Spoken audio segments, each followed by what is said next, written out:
Gipasabat ni Jesus ang kahulugan sa sambing ngay mahitungod sa sagbot. Mateo Kapitulo 13, 36-43. Human ni adto gibiyaan ni Jesus ang mga tawo ug misulod siya sa balay. Misulod asab didto ang iyang mga sumusunod ug nangutana kanya, "Sautihi kami konan sa ang kahulugan sa sambing ngay mahitungod sa sagbot." Mingon siya, "Ang tawo nga nagsabuag sa maayo nga binhiwalay lain kondili ako nga anak sa tawo. Ang yuta nga gisabuagan mao ang kalibutan. Ang maayo nga binhimaw ang mga tawo nga nagapasakop sa paghari sa Dios. Ug ang mga sagbot mao ang mga tawo nga sakop ni Satanas. Si Satanas mao ang kaaway nga nagsabuag sa mga sagbot. Ang ting-ani mao ang katapusan sa kalibutan, ug ang mga mag-aani mao ang mga anghel.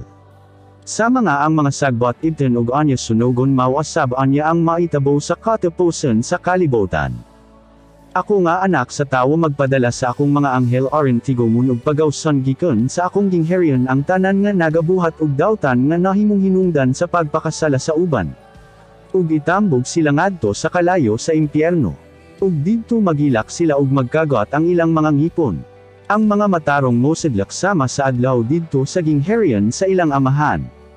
Kinahanglan sabton gayud ninyo kining inyong nadungog.